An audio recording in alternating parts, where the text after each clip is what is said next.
Muli po, isang magandang hapon mga kapatid. At salamat po sa inyo. Patuloy po kayo nagtsatsaga. At huwag po kayo mag-alala. Pinapaigsi po natin yung oras para hindi po kayo naiinip sa pagsubaybay. Alam nyo, lalo pa pong paigsiin natin yung oras, pero malaman po yung ating pag-uusapan. Kasi marahil po ay iba sa inyo naiinip dahil medyo mahaba yung oras. So, inaayos po ng ating pastoryan yung oras natin at para po maging mainam din po yung ating pakikinig at pagsubaybay sa Grace Everyday. So, inanyayahan ko po na tayo po manalangin para sa ating pagsisimula. Salamat po, Panginoon, sa araw na ito. Minsan pa kami ay nagpapasalamat sapagkat kayo po ang aming inspirasyon ng aming paglilingkod. Ang aming paglilingkod, Panginoon, ay bahagi lamang ng aming pasasalamat sa inyo. Ito po ay bunga ng ginawa niyo sa amin. Kaya po kami ay nagpapasalamat at sa pamamagitan ng aming paglilingkod. Bigyan mo kami ng kagalakan, pati na rin po yung mga sumusubaybay na ang paglilingkod po ang pinakamagandang mabibigay namin sa inyo, Panginoon. Bagamat hindi po namin kayo pwedeng bigyan ng material, hayaan nyo na yung ginawa nyo pong kabutihan sa amin ay mapasalamatan po namin sa pamamagitan ng aming paglilingkod. Panginoon, salamat po sapagkat kayo pribileyo po sa amin na kami po ay gamitin mo sa araw na ito. Salamat po sa pangalan ni Jesus. Amen. Okay po, ang ating paksa po ay patungkol sa pagpipigil sa sarili o self-control. So, maiksi lang po yung word na self-control o pagpipigil sa sarili. Katulad po nung ating dadaanan po ngayong itong buwan na to ay meron po dyan tayong makikita na ito po ay kaloob ng Espiritu Santo. Pero yung mga salitang yan ay napakahalaga kasi sama-sama po kasi yan eh. Hindi pwedeng, ay natanggap ko lang self-control eh. Ay, wala akong goodness, wala akong kabutihan, wala akong kabaitan, wala akong kahinahunan. So kung mapapansin niyo po mga kapatid, dadaanan po lahat yan. Pero magpo-focus po tayo sa salitang pagpipigil sa sarili. Meron po akong bodyguard dito. Sige po, tayo daanan po natin. Galatians chapter 5 verse 22. So doon po tayo hihinto sa ating paksa. Subalit ang bunga ng Espiritu ay pag-ibig, kagalakan, kapayapaan, katiyagaan, kabaitan, kabutihan, katapatan, kahinahunan, at pagpipigil sa sarili. Self-control. Saan ba natin pwedeng ilimbawa itong pagpipigil sa sarili?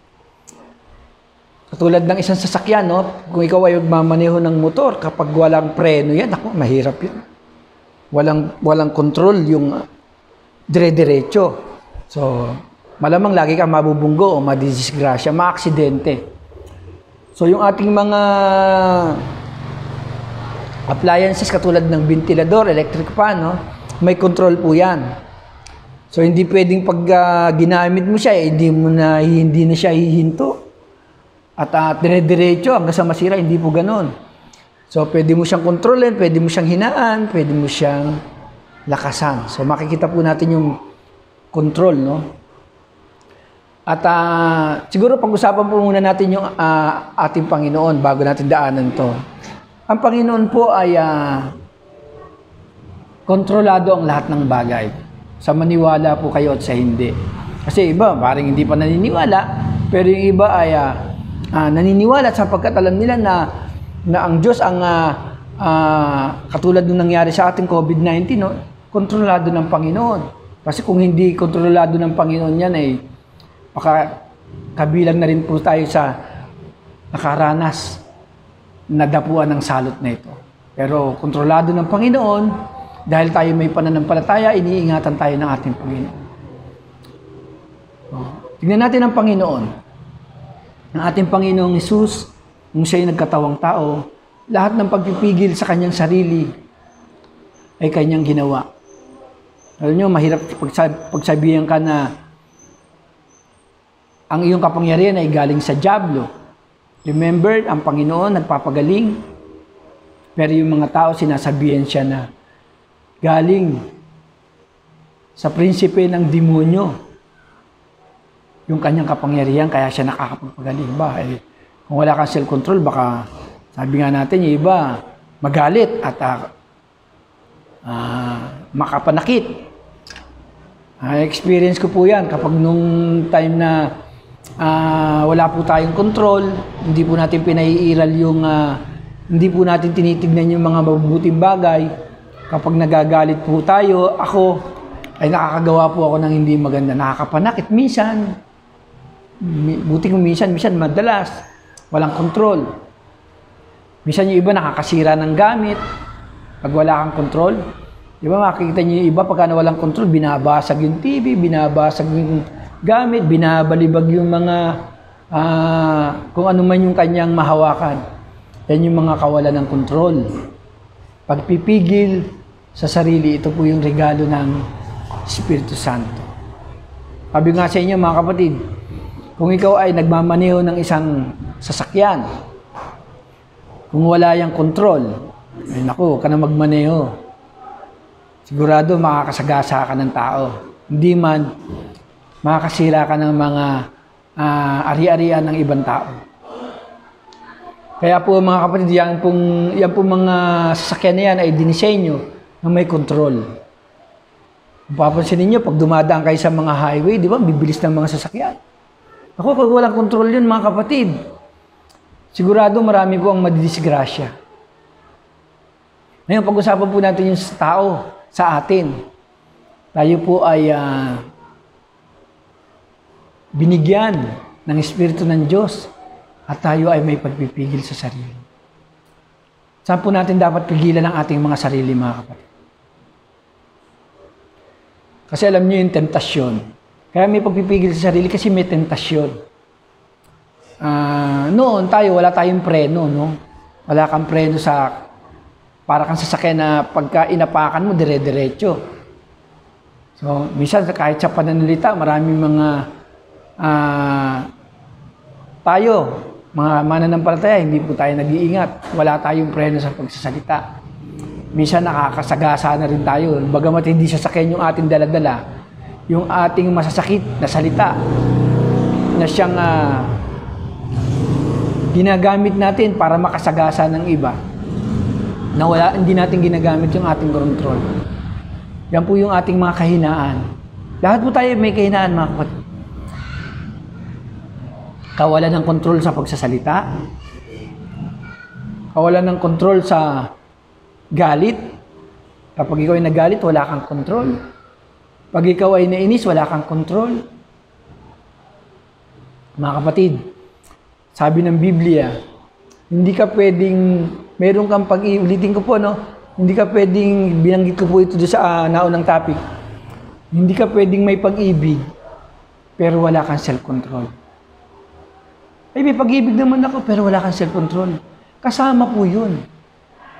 Opo, magkaakibat po siya magkasama. Kaya nga sabi diyan, ang bunga ng Espiritu Santo ay pag-ibig, inisa-isa. Sa isang prutas, remember yung ubas po. Kasi remember nung Christmas po, Noche Buena, tsaka Medianoche, mayroong mga prutas sa inyong hapag, mayroong ubas. Bukod tangi yung ubas na kumpul-kumpul yung kanyang bunga. Bagamat yung mga prutas din, kaya lang hiwa-hiwalay na kasi. Hindi katulad ng ubas, magkakasama sila sa sanga. Sa isang sanga, makikita mo napakarami niya bunga magkakasama. So, ganun din po yung binigay ng Espiritu Santo. Regalo ng Espiritu Santo. Excuse me po. Na ang pag-ibig at ang pagpipigil sa sarili ay magkasama. So, hindi ka po pwedeng may pag-ibig pero wala kang self-control. Ay, may self-control ako pero wala kang pag-ibig. Hindi po pwede yun. Magkakasama po yun. Hindi mo pwedeng alisin yung isa. Ay, may pag-ibig ako, may kagalakan ako. Pero wala akong kahinahunan. Hindi po pwede yun. Dahil yun ang binabanggit ng Galatians. Ito'y sama-samang bunga ng Espiritu Santo. Kaya nga po, kailangan po ma-practice ito. Sa totoo lang mga kapatid, lahat naman tayo ay nasusubok sa pagpipigil sa sarili. Kapag ikaw ay nakarinig ng salita na parang ikaw ay yung pinakikinggan, mabilis tayong mag-react, di ba po? At kung mapapansin niyo po, naging viral din po yan sa social media, no? Yung mga walang pagpipigil sa sarili, nakakagawa ng hindi maganda sa kanilang kapwa. Dapat ang mga mananampalataya, hindi dapat ganun. Dapat mapagpigil po tayo. Dahil yan po yung itinuturo ng Biblia. Kailangan po natin isapamuhay yung pagpipigil sa sarili.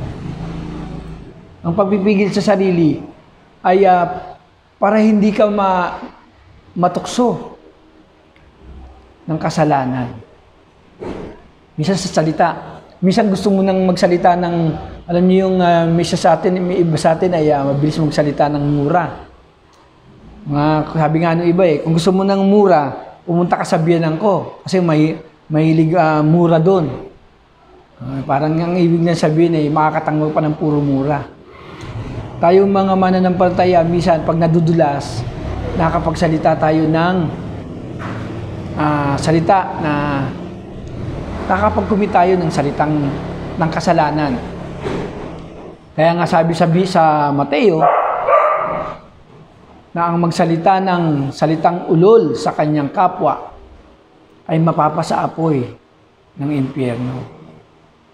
Yung ulol po kasi, yung salita, sorry po sa word, pero po yung po kasi nakalagay Yung po salitang mura ngayon ay paghamak o panlalait mo sa kanyang kapwa, ipinapakita mo yung galit mo sa kanya. Kaya kailangan meron tayong self-control, pagpipigil sa sarili. Di ba, pagka yung minsan gusto mo magsalita, mas maiisip mo na nakapag-control ka.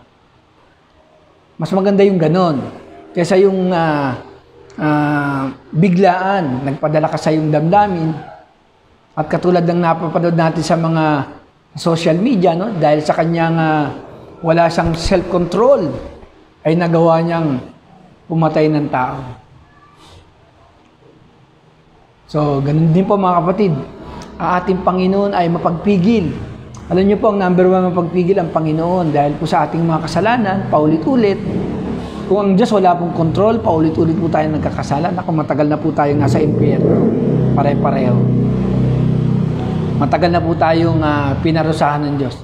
Pero sinasabi nga natin na ang Diyos ay hindi ganon. Siya ay mapagtimpi. Sabi nga sa kung magalit ay banayad, kung umibig naman ay lubos, sabi sa bahagi ng kasulatan. Sabi doon, banayad nga kung magalit, hindi siya nagtatanim. At hindi niya tayo sinisingil sa ating mga nagawang maraming kasalanan. Bagkus ay inuunawa tayo ng Panginoon. Yun din po dapat yung makita natin, pagpipigil sa ating mga sarili. Kung ikaw ay natutukso sa pita ng laman, kasi mahilig kang manonood ng mga may sumasayaw na naka-two-piece, kaya medyo tayo ay natutukso at maraming tayong manood ng mga palabas na totoo naman po yan. Minsan pag nakapanood tayo ng mga ganun para bang ang dyablo ay inilalagay sa isipan natin. So yun ang ating mga kahinaan. Kaya nga po kailangan natin ng self-control. Tandaan niyo po, kung ikaw ay nagmamaneho ng isang sasakyan, siguruhin mong may preno yan. Siguruhin mong yan yung control. So sa atin po, meron po tayong control. Kasi kung sasabihin yung wala pong control ang isang tao, pwede siyang makapatay, pwede siyang makapanakit. Pero minsan may mga taong ganun, yung walang preno, dire-diretso. Sabi nga nila wala kang pakialam. Ayun yung mga walang control. At ayaw gamitin yung kanilang control. At malamang lagi siyang mapapaaway. Ang control po, yung ating self-control ay kailangan po natin gamitin una sa temptasyon. Maraming temptasyon mga kapatid. Tandaan niyo po maraming tukso. Pangalawa, sabi diyan, meron ang kabaligtaran ng ng self-control ay yung hindi mo mapigil ang iyong sarili. Lagi ka nakakagawa ng kasalanan. Yan ang kailangan natin. Self-control. Yan ay nagmumula sa Espiritu Santo. Hindi ka pwedeng may pag-ibig ako. Sabi mo may pag-ibig ako pero wala akong self-control. Sabi naman may self-control ako pero wala akong pag-ibig. Hindi po pwede yun. Kaya nga sinasabi magkakasama siya. Napakahalaga na yung tinuturo ng Espiritu. Sabi dyan sa huling binanggit dito, sabi dito, at pagpipigil sa sarili. Walang utos laban sa ganitong mga bagay. At pinatay na ang mga nakipag-isa kay Kristo Jesus ang likas nilang pagkatao. Kasama ng masamang pita nito. Ang Espiritu ang nagbibigay buhay sa atin, kaya ito rin ang dapat maghari sa atin. Mga buhay, huwag tayong maging palalo. Ito yung kailangan. Minsan yung pagiging palalo, mapagmataas, hambog. Yan po yung atin dapat nakokontrol. Palalo, palaaway, konting salita lang na nakarinig, na parang pinaringgan siya, gusto niya na yung gera patani, yung tinatawag na rumble na agad. So hindi po dapat ganun. Ito pa po, at mainggitin. Ito yung mga tatlong binanggit na madalas natin wala tayong control. Yung pagiging palalo, palaaway, at mainggitin. Yung mainggitin magkamag-anak yan siya, pagiging yung madalas natin binabanggit, yung mga chismis-chismis. Pagka naiinggit, yun. At minsan naman, kahit hindi naman naiinggit, talagang likas na yung pagiging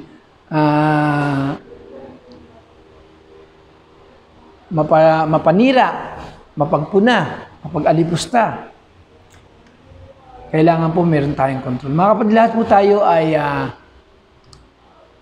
nagkakamali.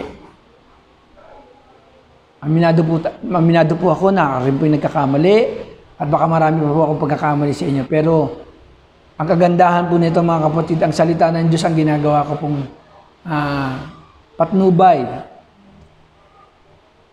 At kung ako may magkakamali, ang Diyos ang nagpapatawad sa akin at ganun din po sa inyo. Minsan kailangan din na maintindihan para mai-apply natin sa ating buhay ang pagpipigil sa sarili. Mga kapatid, sinasabi ko po muli sa inyo, huwag po kayo magmamaneho ng sasakyan o ng motor nang wala pong preno. Sigurado po ma-aksidente kayo. So ganun din po sa atin, kung hindi po natin gagamitin yung ating pagpipigil sa sarili, araw-araw meron po tayong kaaway. Araw-araw meron po tayong tawag dito, hindi makakasundo. Kaya nga po yung iba, dahil wala pong pagpipigil sa sarili, kapag wala pong pagpipigil sa sarili, diyan nagsisimula yung away, yung gulo. Kaya nga mas mainam yung mga umaawat pero sabi ng iba, paano naman kung ikaw yung pagbalingan? Meron talagang ganun, kailangan mo awatin. Paano kung hindi mo naman naawatin, wala kang pakialam? Siguro, depende sa sitwasyon. Kung ang sitwasyon ay may hawak na pwede kang umawat nang hindi ka lalapit sa kanila. Kailangan po yun kasi ganun talaga, merong umaawat. Sila yung nagsisilbing nagkokontrol doon sa mga taong hindi kayang kontrolin yung kanilang mga sarili. Kasi kung wala din naman yung umaawat na yan, sigurado, laging may away. Kaya yung control po, yung self-control natin, gagamitin po natin yan upang tayo huwag magkasala. At kung magkakasala naman po, pwede naman po magsisi. Pero matututo po tayo. Sabi nga matututo tayo sa pagkakamali. Ang hindi maganda kung lagi ka nagkakamali at hindi ka natututo sa iyong pagkakamali. Opo, kailangan po matuto sa bawat pagkakamali. At makita na tayo ay may control. Kontrolado natin ang ating buhay. Kapag sinabi mong wala kang control, ibig sabihin yan, lagi kang magkakasala. Pag sinabi ng isang Kristiyano na wala siyang control, lagi siyang magkakasala. At wala siyang kapangyarihan na umiwas sa kasalanan. Pero nililinaw ng Biblia, bagamat tayo'y nagkakasala at pwedeng magkamali, binigyan po tayo ng control para hindi po tayo makaiwas sa pagkakasala. Pasalamatan natin ang Espiritu Santo na siyang nagkaloob sa atin. Tayo po yung manalangin. Salamat po, Panginoon, sa iyong salita na aming napag-usapan. Minsan pa na patuloy na kami ay mag-aral at manood, makinig ng iyong Grace Everyday bilang para mapunan po yung aming spiritual na buhay sa araw-araw. Alam po namin, Lord, sabi ng Biblia, na kaaway mo ang mga nakikipagkaibigan sa sanlibutan. Napakalawak po ng social media, Panginoon. Hayaan mong gamitin namin ito para sa karangalan mo. Gumamit kami ng mga strategy, Lord, na magagamit namin upang makapagwing kami ng mga kaluluwa. Salamat po, Panginoon. Pagpalain mo po ang bawat sa pangalan ni Jesus. Amen.